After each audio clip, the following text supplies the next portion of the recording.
Face à l'Afrique. Face à l'Afrique reçoit aujourd'hui M. Amadou Sylla de SOS Casamance.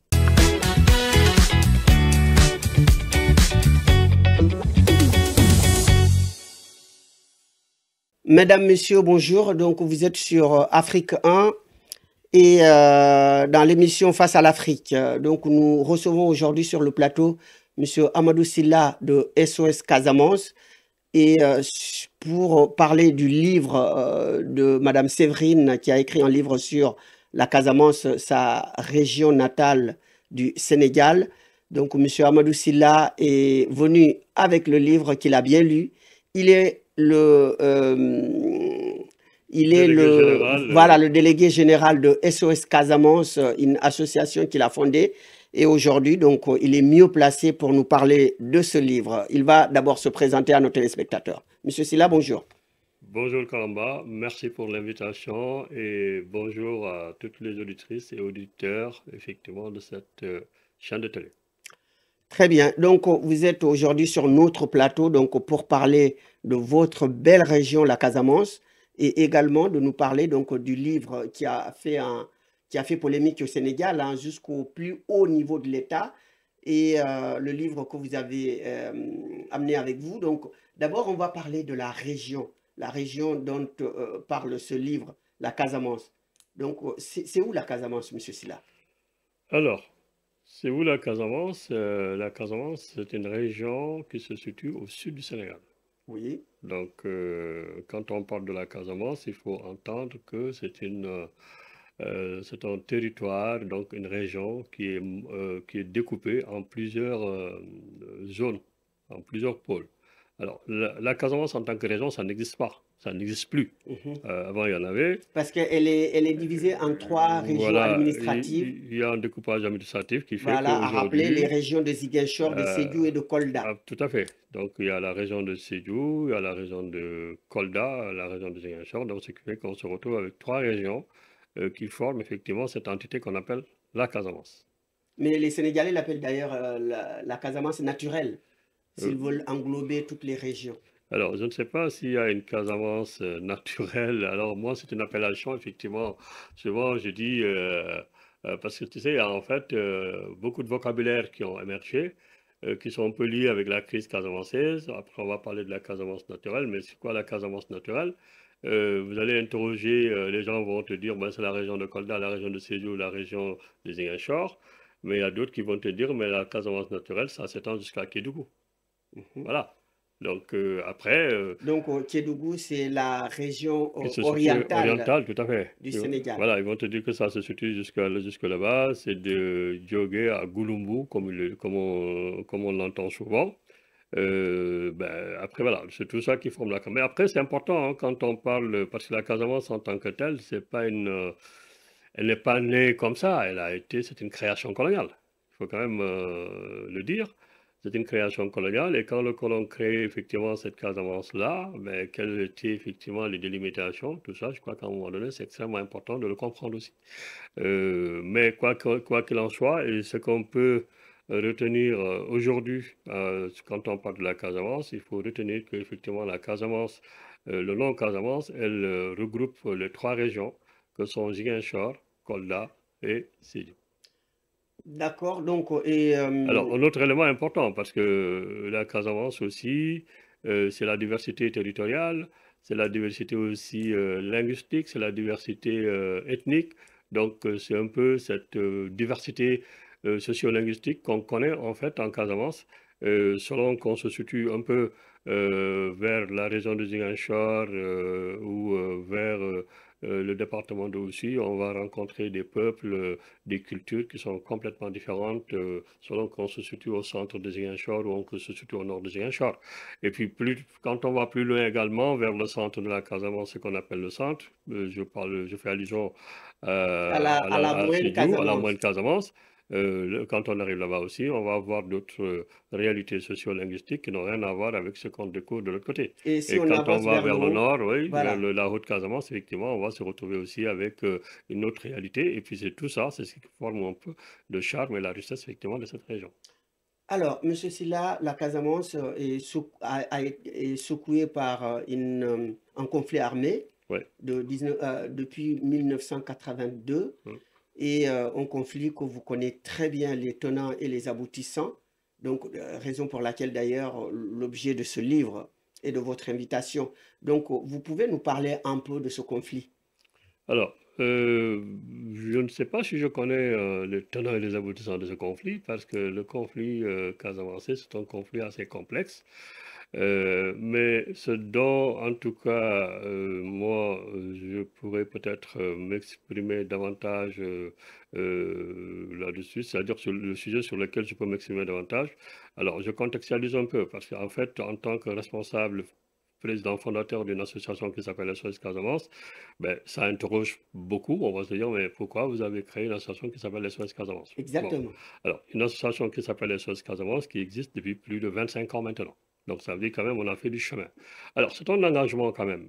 Il faut que les gens, à un moment donné, comprennent qu'on peut, peut-être, on n'a pas cette culture d'avoir des engagements aussi longs sur le temps, si ce n'est que dans la politique. Parce que dans la politique, effectivement, vous créez un parti, vous pouvez rester 20 ans de militantisme. Le but, c'est d'accéder au pouvoir. Par exemple, quand on crée une structure comme SOS Casamance, avec un objectif social, un objectif humanitaire, un objectif de solidarité, un objectif porté par un certain nombre de valeurs, ben, c'est un engagement de vie. Voilà, on ne se dit pas, ben, on va arriver là, on arrête tout ça, parce que je dis souvent à des amis, je dis, bon, SOS Casamance, elle est née en pleine crise, en pleine crise casamançaise, où l'armée, effectivement, et les MFDC se tapaient dessus, où les populations civiles étaient effectivement exposées et Donc, livrées à le elles-mêmes, MFDC, c'est le mouvement des des forces forces démocratiques de la démocratiques de la Casamance. Casamance, Voilà, donc qui qui revendique revendiquent, l'indépendance voilà, de la tout Casamance. à fait. Et donc, du coup, c'est dans ce contexte tout à fait trouble que des jeunes, à l'époque, parce qu'aujourd'hui, j'ai quand même j'ai quand même un certain âge, 25 ans de militantisme, 30 ans, j'allais dire, de militantisme, quand tu l'enlèveras dans ma vie, voilà, donc ça veut dire que je me suis engagé très jeune, très très jeune. Oui. Alors, donc du coup, cet engagement-là, pourquoi? Parce que tout simplement, aujourd'hui, on va entendre des gens dire, ben, nous sommes victimes de la crise casamançaise, mais nous sommes tous victimes de la crise casamançaise, sauf que ça a des dimensions différentes, à des degrés différents. Alors, selon qu'on se situe à Sédhiou, à Kolda ou à Ziguinchor, peut-être qu'on ne va pas vivre la même intensité, mais on est tous des victimes de la crise casamançaise. Donc, à partir de ce moment-là, est-ce qu'on subit ou on agit? Alors, nous, on n'a pas accepté de subir. On dit non, il faut prendre nos responsabilités. Et on l'a pris. Et puis, heureusement, à l'époque, le président, c'était le président Diouf, qui, effectivement, avait une attention tout à fait particulière à cette initiative-là, en se disant, mais tiens, voilà des jeunes qui prennent des initiatives, ça va nous aider à avancer. Donc, le contexte était là. On part. C'est pas, et puis Diamokon également a trouvé que c'était génial. Il se disait, ben, finalement, vous avez porté le message, c'est un message divin que vous portez. Donc, à un moment donné, ça veut dire que tout le monde était éprouvé. Et les gens, ils voulaient avoir une issue de sortie. Alors, avoir un tel message en tant que jeune, mais ça ne pouvait qu'effectivement amener les acteurs à réfléchir autrement, à changer de paradigme.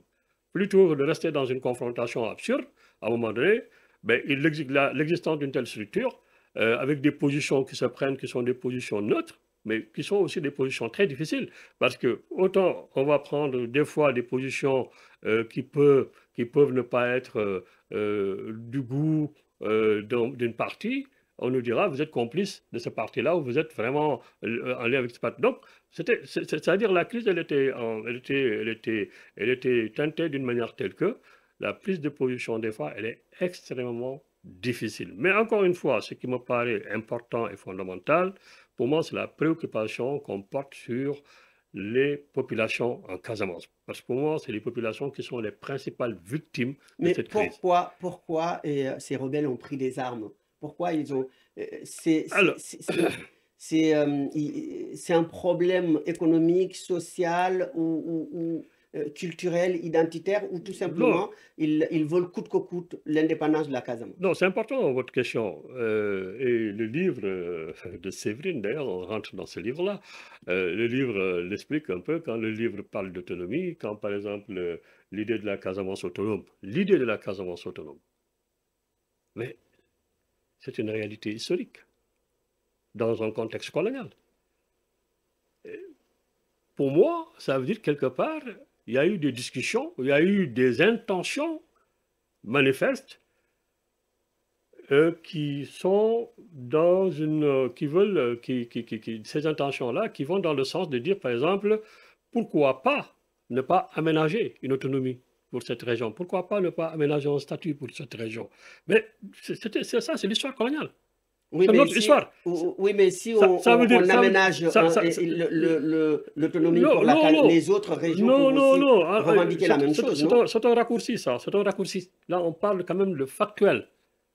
Quand on parle de factuel, ça veut dire que, par exemple, ce qui s'est passé en Casamance, c'est quand même une spécificité, une particularité. Alors, pour moi, le nier, c'est nier notre histoire. C'est manquer même de courage de regarder notre histoire. Parce que cette histoire-là, ce n'est pas l'histoire c'est pas l'histoire que nous-mêmes nous avons fabriquée. C'est une histoire qui a été effectivement concoctée dans un contexte colonial. Donc, ça veut dire qu'il y avait une occupation d'une puissance étrangère qui avait des politiques à mettre en place, qui avait une vision, qui avait des stratégies et qui réfléchissait à notre place et que nous nous subissons. Donc, qui a réfléchi? Et si effectivement il s'est avéré, comme effectivement l'écrit ce livre-là, comme d'autres chercheurs l'ont dit, comme des écrits existent, qu'il y a un moment donné de l'histoire, comment dirais-je, de l'histoire coloniale de la France en Casamance, que l'idée d'une autonomie a été discutée où il y avait vraiment cette volonté, il y avait cette intention, juste une intention, mais où est le problème? En parler. Pour moi, il faut quand même raconter cela. Ça permet de faire évoluer les mentalités. Ça permet aussi de créer les malentendus. Parce que, est-ce que cette discussion qui a lieu du temps colonial, qui était une intention coloniale, est une discussion qui nous engage, nous, en tant que contemporains? Ça aussi, c'est une question. Il faut se la poser. En quoi nous sommes liés avec ce que le colon a voulu faire effectivement de la Casamance? Voilà. Donc, si aujourd'hui, pour venir à la question dont tu viens de me poser, pourquoi ils ont pris les armes? Ils ont pris les armes, il faut voir ceux qui ont pris les armes. C'est qui exactement? C'est quelle génération qui a pris les armes? Pourquoi la première génération de Émile Badiane, de Dembo Kolu, de tous ceux qui étaient les membres fondateurs du mouvement des forces démocratiques de la Casamance, n'ont pas exprimé de façon explicite l'intention d'une autonomie ou d'une indépendance de la Casamance? Ils ont gouverné.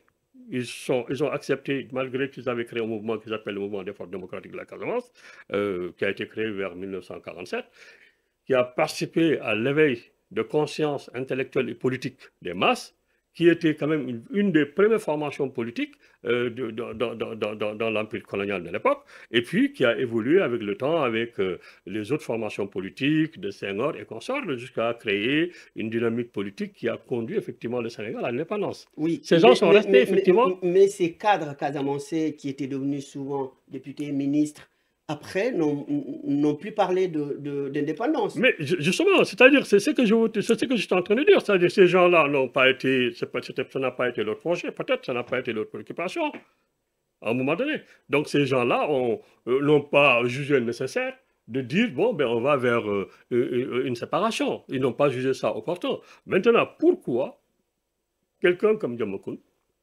quelqu'un comme Senghor, comment dirais-je, Diamokoun Senghor, effectivement, quelqu'un comme Mamadou Kourmansane, quelqu'un comme, je ne sais pas, Salif Sadio et Sidi Badi et consorts, se sont réveillés d'un beau jour pour dire, ben oui, la Casamance devrait prendre son indépendance. Alors, non, ils n'ont pas pris les armes.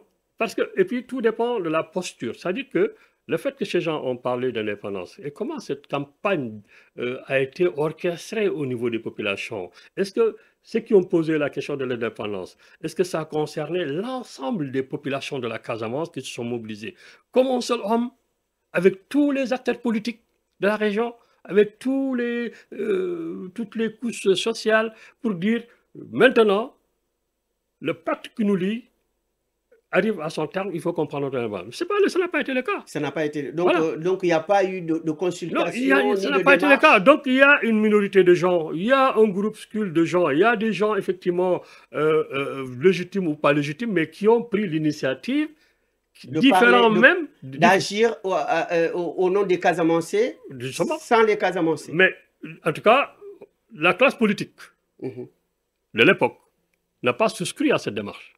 Et je crois que s'il y avait une légitimité, des gens qui portaient la légitimité au niveau politique, c'est ce qui avait effectivement les mandats des populations.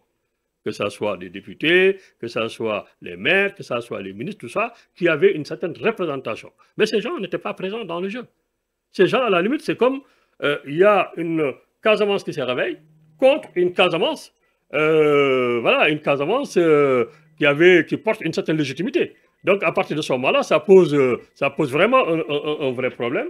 Et malheureusement, voilà, on s'est rendu compte que ça crée ce que ça crée une panique. Et puis, pendant ce temps-là, l'État n'a pas trouvé d'autre moyen, effectivement, que de, comment on appelle, que de réprimer. Parce qu'en fait, tout le monde était pris de court. On interroge, on ne les connaît pas. Qui sont-ils? On ne les connaît pas. Pourquoi ils font ça? Diamakoun j'ai envoyé des lettres, j'ai envoyé des lettres. Au nom de quelle légitimité? Parce que tout simplement, ils se revendiquent légitimes de pouvoir porter ce combat-là.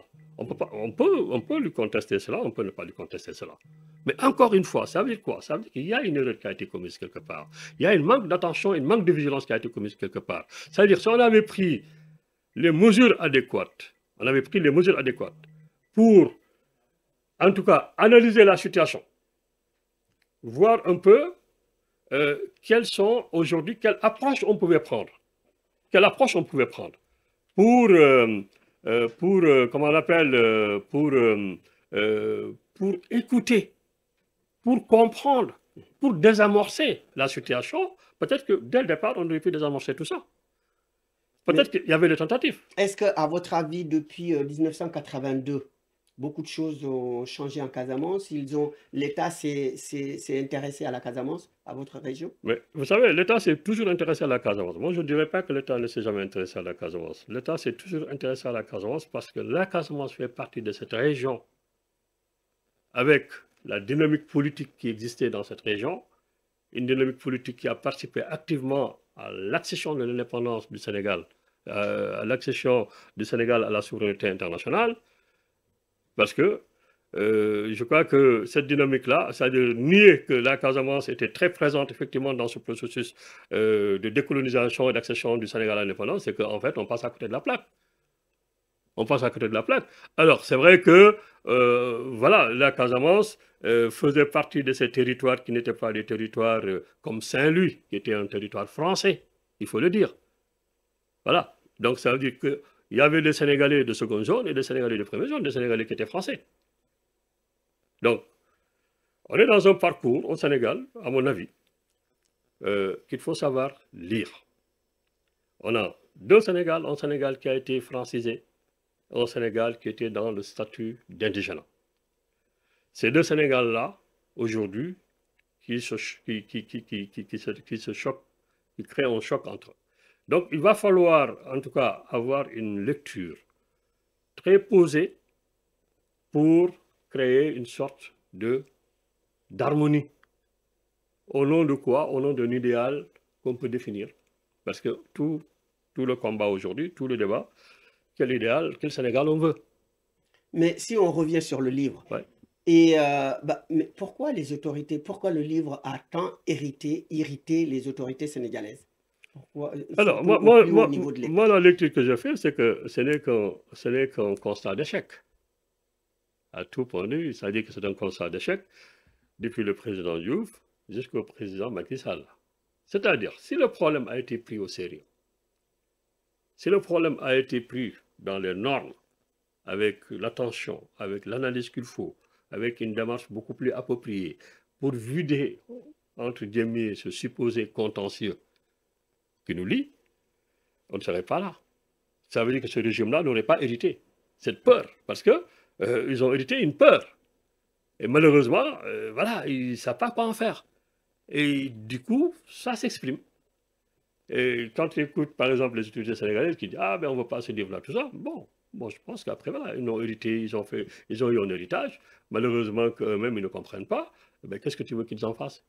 Mais aujourd'hui, à votre avis, donc ces rebelles, beaucoup de négociations ont été engagées par les différents régimes du Sénégal. Et donc, à votre avis, ces rebelles se sont calmés maintenant, la région est sécurisée et que le livre, l'apport des autorités sénégalaises, c'est que ce livre réveille ces vieux fantômes. De toute façon, la question casamançaise, il va falloir en discuter. C'est-à-dire, la position du gouvernement, son attitude en dit long. Ça veut dire qu'il s'accuse de faiblesse, il s'accuse de ne pas du tout aller jusqu'au bout de la résolution de la crise. Résoudre cette crise-là, c'est permettre au Sénégal de prendre en main son destin. Résoudre cette crise-là, c'est permettre aux Sénégalais de vider un peu ce schéma colonial que nous avons hérité. Aujourd'hui, on est dans ce schéma colonial. On n'a pas encore inventé un Sénégal qui nous est propre.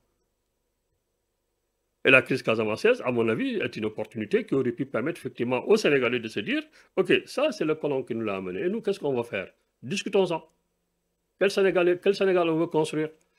Pour nos enfants, pour nous-mêmes, pour l'avenir, pour ainsi de suite, pour ainsi de suite. » Ce débat-là n'a pas eu lieu. Ils ne veulent pas créer ce débat-là. Parce que tout simplement, il y a une faiblesse intellectuelle ou une paresse intellectuelle où les gens... J'ai l'impression que des fois, je me dis, mais j'ai l'impression que ces gens, en fait, ils sont un peu frappés par une certaine cécité qui fait que, mentale, intellectuelle, qui fait qu'en fait, ils ne regardent pas l'avenir. Nous vivons dans des pays qui ont été construits depuis des siècles, dans des conditions que nous connaissons. Mais l'Afrique n'a pas été construite par les Africains pour l'instant. En tout cas, cette histoire que nous avons connue, dont nous héritons, dont nous revendiquons, c'est une histoire qui nous a été léguée par une entreprise coloniale. Oui. Mais vous, personnellement, M. Sylla, en tant qu'acteur associatif et casamancé également, donc si aujourd'hui il y a un référendum en Casamance, la tendance serait quoi? L'indépendance ou l'autonomie? Vous savez, c'est des formulations extrêmement... moi, je vais être très prudent sur ces formulations-là, référendum, participatif. Il n'y a pas lieu de faire un référendum. Parce que moi, personnellement, je ne suis pas né dans un contexte, peut-être le contexte, comme l'a si bien cité dans son livre Séverine, de Yoro Kandé, de Ibou Diallo, je ne suis pas dans ce contexte-là. Moi, je suis né après l'indépendance. Donc moi, je suis né, je connais le Sénégal. Je ne connais pas cette Casamance supposée, voilà, qui aurait pu bénéficier d'une autonomie. Je ne connais pas cette Casamance-là. Donc moi, j'ai une sénégalité que je revendique. Ça veut dire que jusqu'à preuve du contraire... Donc vous êtes sur la même ligne que les autorités. Ça n'appartient pas, c'est-à-dire cela n'est pas l'affaire. L'idée ne doit même pas exister. Oui, c'est-à-dire que les autorités, en fait, ils n'ont même pas à se faire un problème sur cette question-là avec cette approche ou cet angle. C'est un travail qui a été fait. Pour moi, c'est un travail scientifique, c'est un travail de recherche, c'est un travail d'une historienne. Et il faut pousser les jeunes à faire des recherches sur leur histoire. C'est ce qui va nous nourrir davantage pour la construction d'un avenir. Alors, c'est que le travail que cette dame a fait, c'est un travail magnifique. Et je recommande à chaque Sénégalais de le lire. Ce n'est pas pour favoriser, c'est pas pour favoriser ou encourager quoi que ce soit. Mais quand le Premier ministre du Sénégal, qui est d'ailleurs originaire de la Casamance, Ousmane Sonko, avait parlé de ce livre, eh bien, finalement, le livre était en rupture de stock. Oui, donc, ça veut dire que les Sénégalais, ou même le monde, c'est rapidement intéressé à ce livre et en même temps aussi à la Casamance. Absolument, il y a un intérêt et je pense que le Premier ministre, que ce soit le parti au pouvoir, que ce soit l'opposition... Il a fait une formidable publicité. Il a fait une publicité sans le vouloir, mais il a fait une grande publicité pour ce truc-là, parce qu'au niveau de la librairie, ils ont tout épuisé, ils n'en ont plus, donc voilà, ils sont en train de faire tout ça. Mais quoi, je dis encore une fois, ça dit que sur la question de ce livre-là et sur la situation actuelle de la Casamance, je crois qu'il y a un héritage qu'il faut déconstruire à un moment donné. Il ne faut pas que les jeunes, le pouvoir actuel, s'appuie sur l'héritage que peut-être le pouvoir précédent lui a donné. C'est-à-dire que le pouvoir précédent avait fait un choix délibéré. Donc, il a déroulé, mais il se rend compte que ce qu'il a déroulé, effectivement, n'est pas arrivé au bout. Voilà. Donc il y a du chemin à faire. À partir de ce moment-là, il ne faut pas s'appuyer sur l'échec des autres pour quand même en faire aussi un truc. Donc je crois que c'est triste quand même d'arriver effectivement à ce genre de discours de condamnation, de discours qui ne favorisent pas un peu la recherche, qui n'incitent pas. Et puis aussi, il y a un autre point, moi, qui me dérange beaucoup, c'est-à-dire que parce qu'on interdit ce livre-là, parce que c'est écrit par une Française, c'est très dangereux quand même, hein, quand on tient ce genre de discours-là. Sinon, Cheikh Anta Diop, on l'aurait vraiment renié parce qu'il est sénégalais pour parler de l'Égypte. Et pourtant, aujourd'hui, c'est l'égyptologue le plus connu. Donc, il faut faire très attention sur les déclarations quand il s'agit des travaux de recherche, parce que quand on tient ce genre de discours-là, c'est qu'on est en train de cultiver un sentiment, de banaliser, de stigmatiser. Et quand on rentre dans ces considérations-là, nous, en tant que Casamançais, c'est ce que nous revendiquons, c'est ce que nous condamnons tout le temps. On est stigmatisé, on te dit, toi tu es ceci, toi tu es cela, toi tu es Casamançais, tu es rebelle. Et c'est ce qu'on entend tous les jours. Et au nom de quoi ça, on peut l'entendre de la bouche de je ne sais pas qui, mais ce n'est pas de la bouche d'une autorité quand même. Qui dit, parce que c'est une Française. Elle n'a qu'à aller s'occuper des problèmes de la France. Mais non, la recherche n'a pas de frontières. La recherche, elle est universelle. Moi, je peux aller m'intéresser sur des sujets qui sont aux États-Unis. Pourquoi on va prendre des Sénégalais spécialistes des États-Unis? Pourquoi on les interroge? Pourquoi ils se spécialisent sur la question des États-Unis? Pourquoi on va refuser à un Américain d'être spécialiste de la question casamançaise? Pourquoi on va interdire à une Française d'être spécialiste de la crise casamançaise? Je crois qu'à ce niveau-là, il faut qu'on joue vraiment prudent, parce que quand on est sur des postes de responsabilité, c'est extrêmement sensible. Donc, les mots... Donc, est-ce que vous pouvez montrer à la caméra le livre, donc pour... Alors, votre caméra est là, donc montrez le livre. Voilà le livre, donc l'idée de la Casamance autonome et possible et dette morale de la situation coloniale au Sénégal. Voilà, donc un livre quand même qui est en rupture de stock quand le Premier ministre en a parlé. Donc c'est un livre très riche qui a parlé des recherches et sur cette région. Et donc, nous vous conseillons de le lire tout simplement pour se forger une idée. Donc, tu ne fais pas la promotion de livre. Ou contre, mais c'est intéressant parce que je l'ai lu. Je l'ai lu aussi, ce livre. Alors, parce qu'il y a beaucoup à dire, mais je pense que ça serait bien, effectivement, peut-être quand vous aurez Séverine elle-même. Oui, l'auteur. Parce que ça fait plus de 10 ans qu'elle a travaillé sur ce livre-là. C'est le fruit d'un long travail. Et moi, cette dame, je ne l'ai jamais rencontrée. Mais je l'ai toujours lu, parce que j'ai vu l'intérêt que je porte sur la question casamançaise, m'a amené effectivement à lire des auteurs que je ne connais pas. Et c'est exactement de cette manière-là que je suis tombé sur ces publications, sur plusieurs de ces publications. Et Dieu sait que j'ai acheté aussi pas mal de ces livres qu'elle a publiés, mais sans la connaître. Donc, le lien, c'est à travers ça, parce que quand j'ai acheté ce livre-là, je me suis dit, ce livre-là, ça va faire bouger les lignes. Pourquoi? Parce que tout simplement, il n'y a pas de débat sur la question, parce que les gens ne veulent pas en parler. Parce que tout simplement, au Sénégal, on a réussi à créer une sorte de barrière, disons de fatwa, qui veut qu'on ne parle pas de la Casamance. Voilà, qu'on ne parle pas de la Casamance. De la question casamançaise. De la question casamançaise, on peut parler de n'importe quoi. Non, parce que c'est très délicat. Enfin, non, rien n'est délicat. Vous savez, dans la vie, quand vous rendez délicat les choses, effectivement, ben, ça va rester comme tel. Mais pour moi, dans la vie, il faut avoir le courage de la vie. Le courage de la vie, ça veut dire qu'on fait face à des réalités. Sinon, les Européens ne seraient pas partis en Afrique pour faire de l'exploration. Ils ne seront pas partis en Afrique pour faire de la colonisation. Ils ne seront pas partis en Afrique pour faire toutes les entreprises qu'ils ont menées en Afrique. Ça a été un courage, un choix de vie. Donc, quand on vit dans une société, mais on réfléchit comment on transforme cette société-là. La crise casamançaise, ce n'est pas une crise qui est née en 1900. C'est une situation héritée de la colonisation.